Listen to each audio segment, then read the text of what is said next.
A strong public warning from the U.S. to Israel that it could cut some military assistance unless more humanitarian aid is allowed into Gaza. There are changes that they need to make again to see that the level of assistance making it into Gaza comes back up from the very, very low levels that it is at today. Israeli airstrikes hit across Gaza, including around Jabalia in the north of the territory. And here in the U.S., the state of Georgia sees a record number of early voters. With candidates again in battleground states, we'll have the latest from the campaign trail.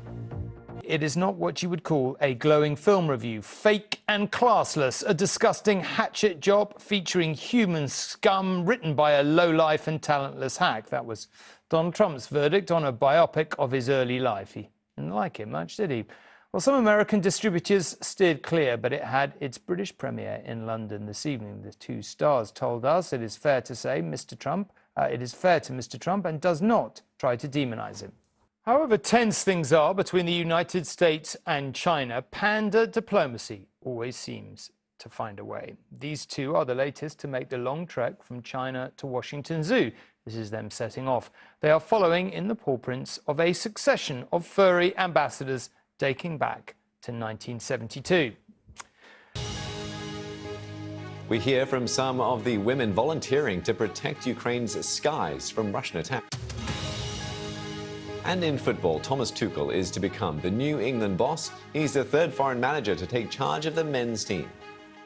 North Korea has blown up several interconnecting roads and railways on its side of the border with South Korea. Footage released by South Korea shows the moment North Korea blew up roads connecting the two countries. Pyongyang had vowed to cut off the roads and railways, once seen as symbols of inter-Korean cooperation. North Korea says it wants to completely separate the two countries. Morning, our headlines at 6 o'clock. Israel considers America's strongly worded warning about the lack of humanitarian aid in Gaza after being told it risks losing military assistance. We have been making it clear to them that we needed to see results, and we haven't seen the results. A warning from leading doctors that the NHS needs a better plan for weight loss jabs after the Prime Minister told Breakfast injections could help obese, unemployed people back to work. Good morning. With just 2 weeks to go until the budget, the Chancellor is looking to find £40 billion in cuts and tax rises. Some of that could be funded by a rise in employer national insurance contributions.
There are calls for the Mayor to do more to chase up drivers who fail to pay their ultra-low emission zone fines.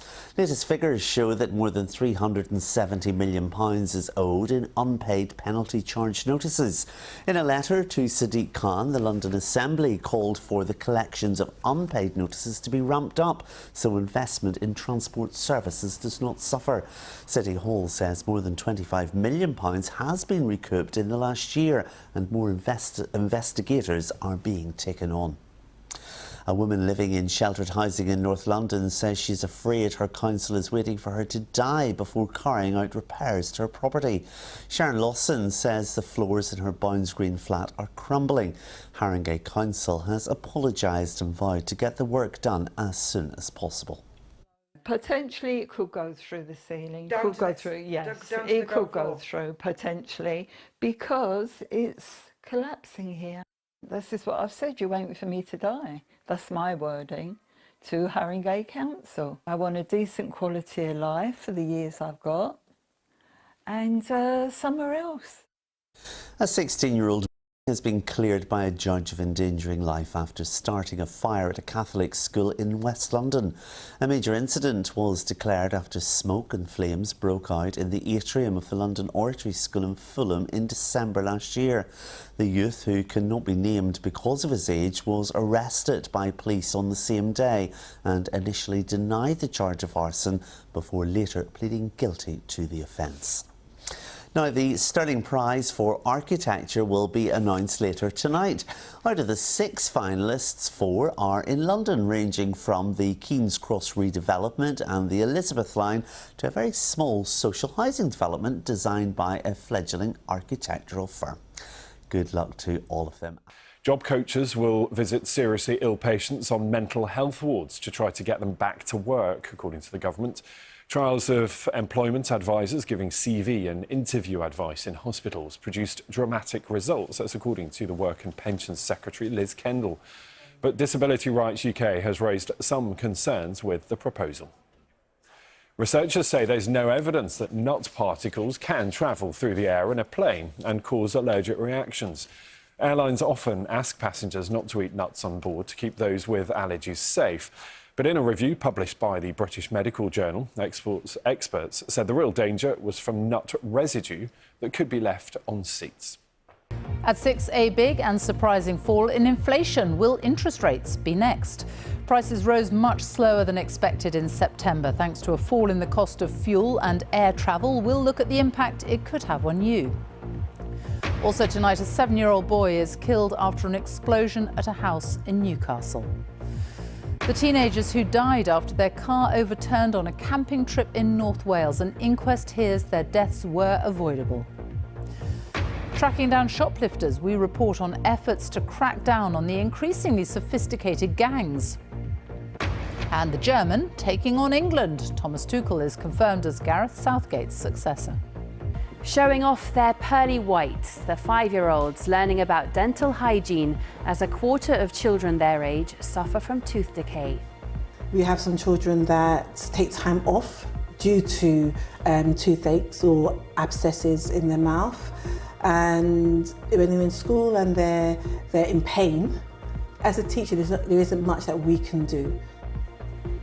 Also on the programme, the first day of an inquest into the death of Chloe Every, a 27-year-old with a learning disability who died at Queen's Hospital in Romford.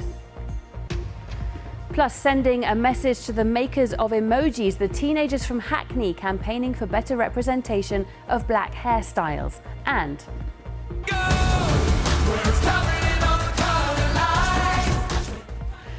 from the big screen to the stage, the circus inspired by The Greatest Showman is coming to town. Some underground workers, including drivers, are set to strike next month in a dispute over pay. The union ASLEF says train drivers and some members of management will walk out on the 7th and 12th of November. RMT members, including station and signalling staff, will also walk out between the 1st and 8th of November. The London Assembly has called on the Mayor to do more to chase up drivers who fail to pay their ultra-low emission zone fines after latest figures show that more than £370 million is owed in unpaid penalty charge notices. City Hall says more than £25 million has been recouped in the last year and that more investigators are being taken on.